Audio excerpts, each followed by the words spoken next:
55세 대기업 임원 출신, 퇴직 후 이 자랑하다 혼자 남았습니다.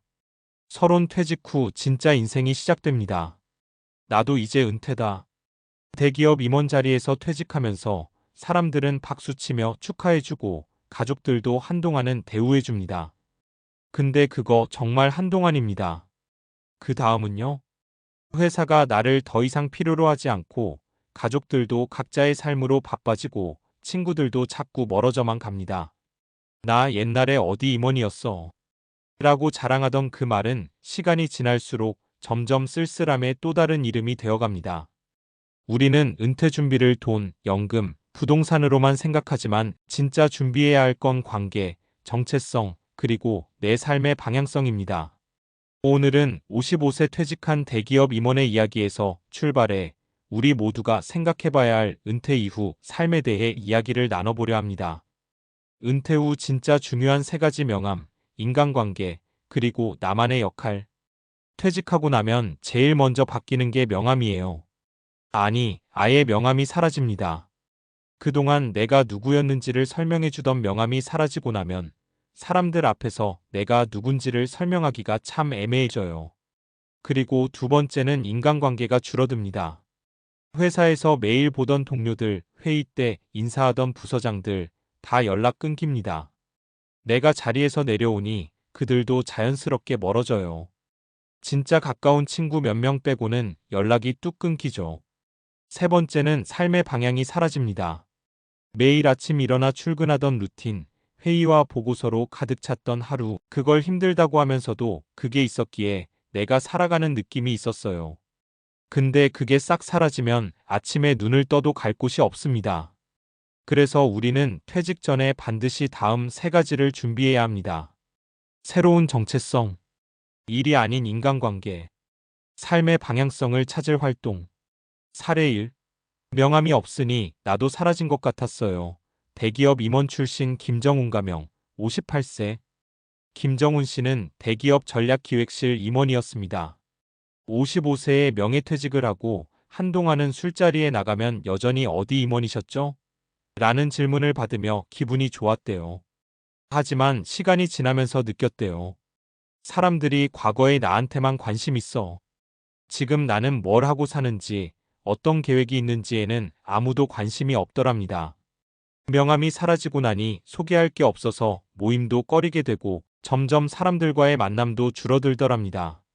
그가 말하더군요. 그땐 몰랐는데 내가 명함에 의존해서 내 존재감을 느꼈더라고요.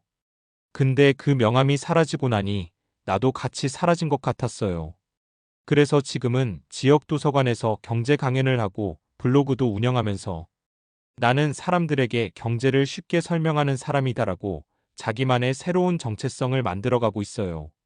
사례 2. 직장 동료는 친구가 아니었어요. IT 기업 부장 출신 박선미 56세. 박선미 씨는 IT 대기업에서 부장까지 올랐고 퇴직 후엔 동료들이랑 종종 만나리라 생각했답니다. 그런데 현실은 달랐어요.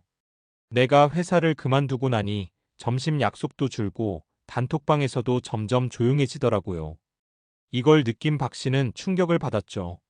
그래서 그녀는 지역 커뮤니티 센터의 그림 동호회에 등록하고 새로운 사람들과 일이 아닌 순수한 관심사로 연결된 관계를 만들기 시작했어요.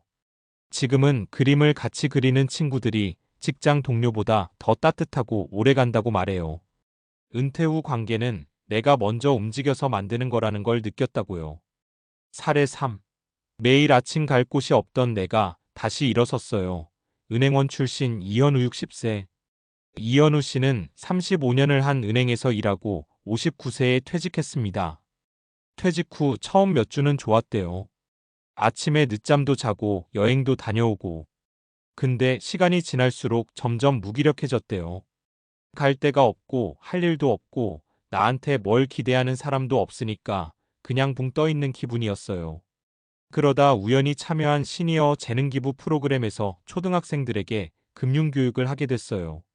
처음엔 부담이었지만 아이들이 질문하고 반응해주는 걸 보며 살아있다는 느낌이 들었답니다. 지금은 소규모 시니어 금융교육팀을 만들어서 월 2회 지역 초등학교를 돌며 교육 중이에요. 이게 돈은 안 되지만 나를 다시 살게 해줬어요. 결론, 은퇴 후 자랑보다 지금의 나를 준비하세요. 우리는 흔히 퇴직 후의 삶을 너무 가볍게 생각하거나 오로지 경제적인 측면만 준비합니다. 하지만 실제로 사람들을 가장 외롭게 하고 무기력하게 만드는 건 자존감이 사라지고 관계가 끊기고 역할이 없다는 느낌이에요. 나는 누구인가? 나는 어떤 사람들과 연결되어 있는가? 나는 무엇을 하며 살 것인가? 이 세 가지 질문에 답을 못하면 아무리 연금을 많이 받아도 수십 년 일한 경력이 있어도 결국 혼자 남게 됩니다. 마무리하며 당신은 어떤 은퇴를 꿈꾸나요? 혹시 지금 이 글을 읽으며 나는 괜찮을 거야 라고 생각하셨다면 그건 아마 과거의 직장과 명함이 지금의 나를 대신 설명해주고 있어서일 겁니다. 지금부터는 앞으로 2030년 살 은퇴 후 인생을 위한 진짜 준비를 시작할 때입니다. 경제적 준비만큼 중요한 건 관계를 넓히고 새로운 정체성을 찾고 내가 의미를 느낄 수 있는 활동을 설계하는 겁니다. 퇴직은 끝이 아니라 다시 나를 발견하는 시작. 그렇게 생각하고 준비한다면 은퇴 후에도 혼자 남지 않고 오히려 더 빛나는 시간을 살아갈 수 있을 겁니다. 앞서 이야기한 은퇴 후의 정체성 상실, 인간관계 단절, 무기력감 등의 문제를 다룬 흐름을 자연스럽게 이어가면서 이번에는 은퇴 후 뇌 건강과 심리적 안정에 대한 과학적 논리적 접근을 제안드립니다. 왜 은퇴 후 무기력해질까? 뇌과학과 심리학으로 풀어보는 은퇴 후 삶. 많은 사람들이 퇴직 후 몇 개월이 지나면 공통적으로 호소하는 말이 있어요. 예전엔 안 그랬는데 집중도 안 되고 하루가 멍하니 가요. 이건 단순한 기분 문제가 아닙니다. 실제로 뇌과학적으로도 설명 가능한 변화예요. 정기적인 자극이 끊기면 뇌의 활성도도 떨어진다. 직장에 다닐 땐 끊임없는 과제, 의사결정, 대인관계, 일정 관리를 통해 우리의 전두엽과 해마기역 담당 부위가 계속 자극을 받아요. 그런데 퇴직과 동시에 이런 자극이 뚝 끊기면 뇌는 이제 활동할 필요가 없구나라고 인식하고 전반적인 기능이 둔화됩니다. 과학적 근거. 미국 국립보건원 NIH 연구에 따르면 퇴직 후 활동량이 감소한 사람들은 2년 내 인지 기능이 현저히 저하될 가능성이 높아진다. 특히 전두엽 계획과 판단, 해마 기억력의 기능 저하가 두드러졌습니다. 이 정체성 상실은 실제 심리적 우울증으로 이어진다. 심리학자들은 오랫동안 사람의 자존감과 우울감 사이의 연결고리를 연구해 왔어요. 그 결과 정체성의 부재가 우울감으로 직결된다는 것을 밝혀냈습니다. 퇴직 후 자주 겪는 상황은 이렇습니다. 더 이상 누구 부장님, 이사님으로 불리지 않음. 나를 필요로 하는 사람이 없어짐. 사회적 인정과 존중의 기회가 줄어듦. 이런 변화는 뇌에서 사회적 보상을 담당하는 도파민 분비를 줄이고 결국 무기력감과 우울감으로 이어집니다. 심리학 근거. 미국 심리학회 APA는 다음과 같이 정리합니다. 사회적 역할 상실은 자존감 저하를 일으키며 이는 중년 이후 우울증의 주요 요인이다. 3인간 관계의 단절은 인지력 저하와 수명 단축까지 부른다. 관계를 유지하는 건 단순한 감정의 문제가 아닙니다. 사회적 활동은 뇌 기능을 유지시키는 중요한 역할을 하며 이는 건강 수명과 직결됩니다. 하버드 대학교가 75년간 진행한 세계 최장수 성인 발달 연구에 따르면 노년기의 행복과 건강을 좌우하는 가장 큰 요인은 좋은 인간관계다. 재미있는 건 돈, 명예, 건강보다도 관계의 질이 수명을 더 크게 좌우했단 점입니다. 또한 외로움은 하루에 담배 15개비를 피우는 것만큼 건강에 해롭다는 유명한 연구도 있어요. 혼자 보내는 시간이 늘수록 면역력 저하, 수면장애, 심혈관 질환 위험까지 높아진다는 거죠. 그렇다면 어떻게 해야 할까? 은퇴 후 뇌와 마음을 살리는 3가지 루틴. 이제 은퇴 후 삶을 단순히 경제적 여유가 아닌 뇌와 마음, 사회적 연결을 함께 챙기는 통합적인 접근이 필요합니다. 다음 3가지를 꾸준히 실천해 보세요. 정기적인 학습 또는 뇌자극 활동 유지하기.